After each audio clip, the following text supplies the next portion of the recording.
Hello and welcome to lesson 3-6. Today we're going to look at equations and problem solving, and this is a part 1 video. So we're going to just jump right into example 1. And example 1 says the length of a rectangle is 6 inches more than twice its width. So we have 6 inches more than its width. The perimeter of the rectangle is 24 inches. We want to find out what the length of the rectangle is. So what I highly suggest with story problems, if you can, is to sketch a picture. So in this case, we know we have a rectangle. It says it's 6 inches more, or the length is 6 inches more. So if I call this my length here, and this my width, I don't know what either value is, but I do know that my length is equal to 6 inches more, and more means plus my width. So I'm also told that my perimeter is equal to 24 inches. So if you recall, perimeter is where we add up this side length, plus this side length, plus this side length, plus this side length. So based on the information that I have here, I know that my perimeter is going to be equal to my width plus my length, which is 6 plus W, plus this width over here. And even though it isn't labeled, I know that this side length is the same as this side length.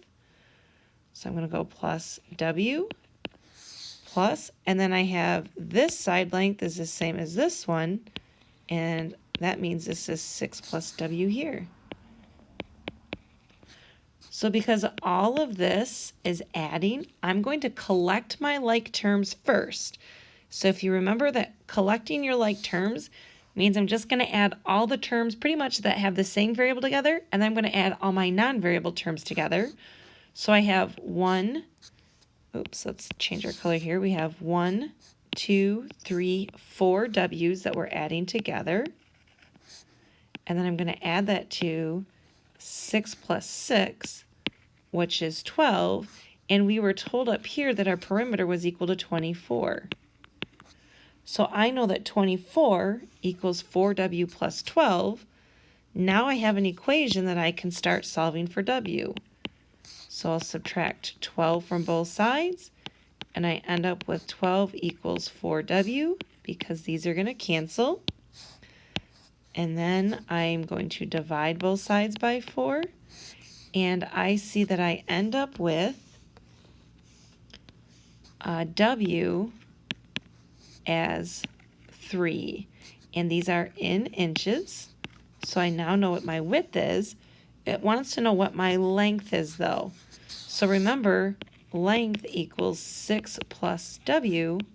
So to finish answering my question, I really have 6 plus 3, which is 9 inches. And this right here would be my final answer. Please pause the video real quick and try this one on your own. Example 2 says the width of a rectangle is 2 centimeters less. So width is 2 centimeters less than its length. We're given the perimeter is 16 inches, and we want to know what the length of the rectangle is. So very similar to example 1, I'm going to start out with a sketch. And it says the width of the rectangle is 2 centimeters less than its length. So I don't know what my length is, but I know that my lengths here I'm going to represent with an L. And my width is really going to be 2 centimeters less than the length. So that's length minus 2. And we know that these two side lengths are the same, which means that these two are also the same.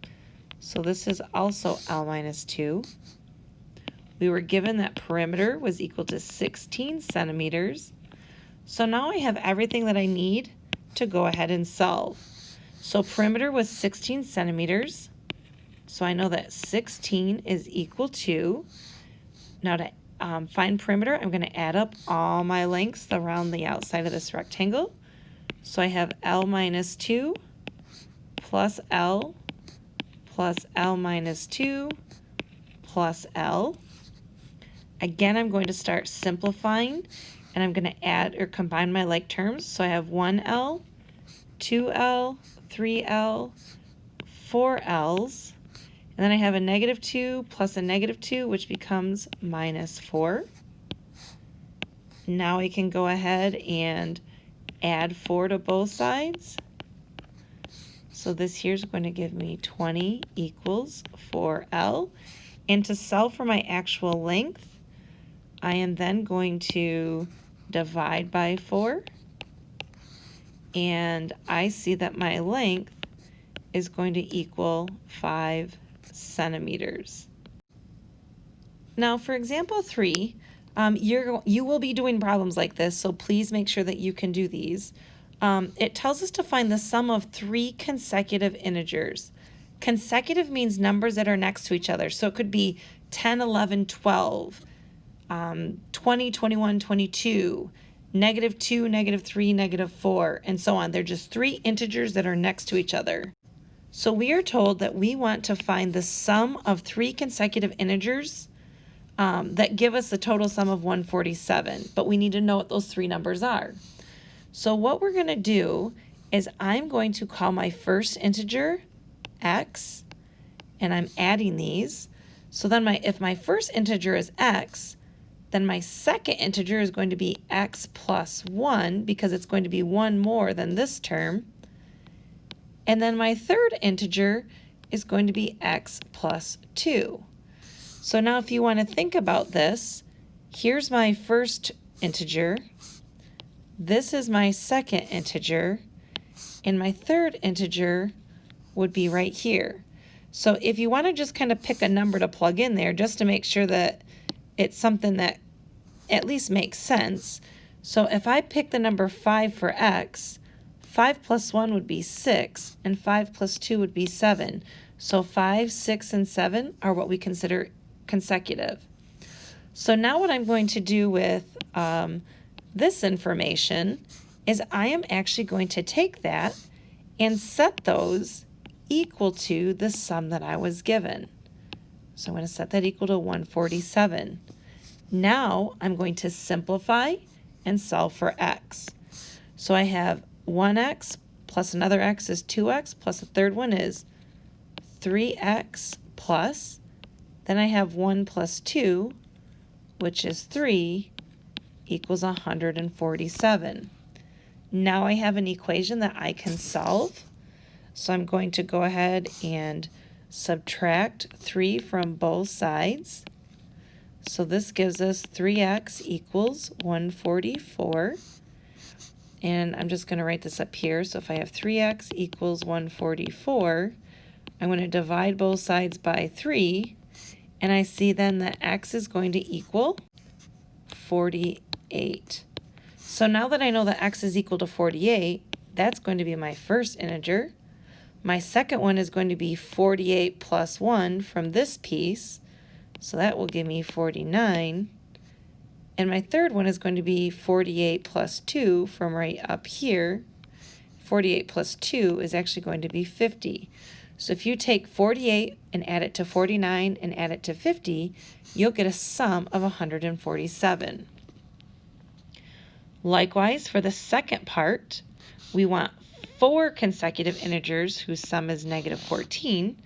So here, we're going to do this something similar. We're going to go x plus 1. So here's my first one, here's my second one. My third one is going to be x plus 2.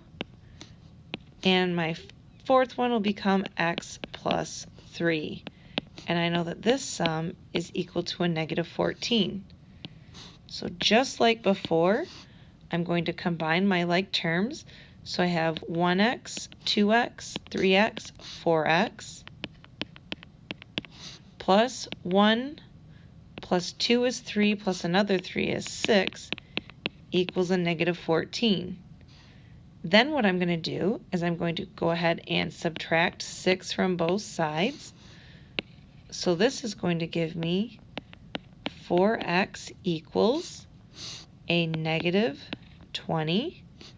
Then I divide both sides by 4, and I see that I end up with x as negative 5. So this is my first integer. So my 4 integers will be negative 5. Negative 5 plus 1 from right here will be negative 4. Negative 5 plus 2 from this piece is negative 3. And then I end up with negative 2. So if you add these 4 integers up, you'll get a sum of negative 14. Please pause the video and try this last one by yourself. Here I have 3 consecutive even integers. In order to make an integer even, remember we're going to have to multiply it by 2. So this time my first integer is actually going to be 2x. My second integer is going to be 2x plus 2, because if I do 2x plus 1, it's going to give me the odd number. And so think about it. So if I have 2 and I add 1 to it, it'll give me 3. But if I have 2 and I add 2 to it, it will give me 4, which is the next even integer. So here's my first term, or integer. Here's my second integer. And my third integer will be 2x plus 4. And that sum is going to be equal to 42.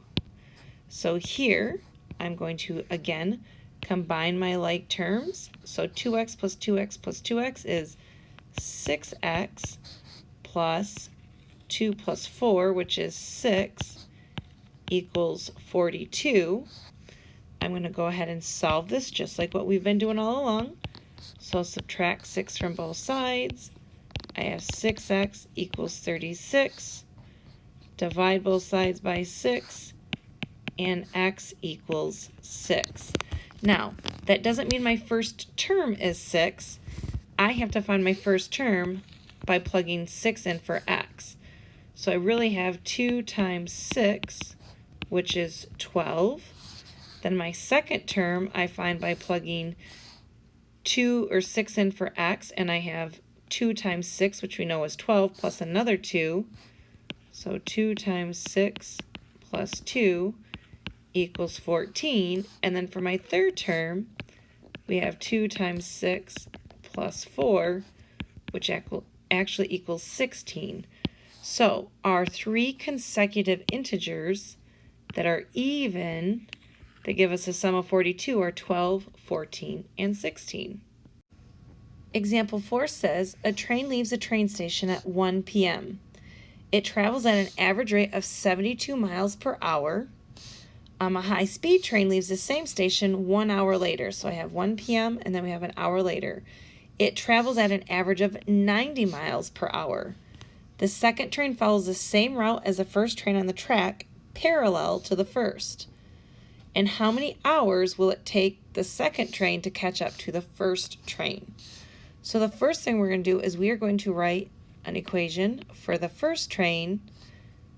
And we see that we have a train that's moving at 72 miles per hour. And to find out how many hours it will take the second train to catch up, we have to find their total distance traveled. So I'm going to do that by taking 72 and multiplying it by the number of hours that that train is traveling. For my second train, okay, my second train is traveling at a speed of 90 miles per hour, but remember this train started out an hour later. So if the first train has been on the road for 3 hours, that really means the second one's only been on the road for 2 hours. So I'm going to multiply that by t minus 1 hour. So now what we'll do is we're going to take these two equations, set them equal to one another, and find out how many hours it will take the two of them to be at the same point. So I end up with 72t equals 90 times t minus 1. And it's probably going to be wise if we distribute. So I have 72t equals 90t minus 90. Now I am going to subtract my 72 because I want to get all my t's on one side and I want them to be positive.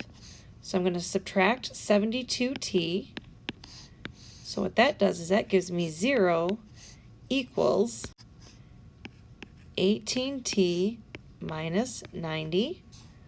Well, now I'm going to go ahead and get the 90 on the other side, and I'm going to add 90 to both sides. So now I have 90 equals 18t, and I can divide both sides by 18, and I can see that t then will give me 5 hours. So after 5 hours of the first train leaving, the second train will catch up. Or you could think about it, it will be 4 hours on the road for the second train, because remember we really have t minus 1. So if I plug in my 5 for my t, that's going to give me 4 hours after that second train leaves. For our last example, it says a group of campers and one group leader left a campsite in a canoe. They traveled at an average rate of 10 kilometers per hour. 2 hours later, the other group leader left the campsite in a motorboat. He traveled at an average rate of 22 kilometers per hour. So part A says, how long after the canoe left the campsite did the motorboat catch up with it? So we know that our first canoe left, so I'm going to say the first left, and that one was traveling at a rate of 10 kilometers per hour. So I'm just going to go 10h, because this is going to tell us after so many hours, I'm going to multiply that by 10, which will give me the total distance traveled. My second boat is going to travel at 22 kilometers per hour, but they're leaving 2 hours later, because that tells us that right here. So that means I'm going to multiply this by h minus 2. So now if I take these two equations and I say 10h equals 22 times h minus 2, then what I have to do is I have to solve, and I'm going to first start out by distributing. So I have 10h equals 22h minus 44. I'm going to go ahead and subtract the 10h from both sides. So now I have 0 equals 12h minus 44. And then I'm going to add 44 to both sides. So now I have 44 equals 12h. Now to solve for h, I'm going to divide by 12, and I get h is equal to 44 twelfths, which is equal to 11 thirds, or we can say that that would be 3 2/3 hours. Okay, so after the first boat or the canoe left, it's going to take 3 2/3 hours for that motorboat to catch up. Now for part B, it says, how long did the motorboat travel?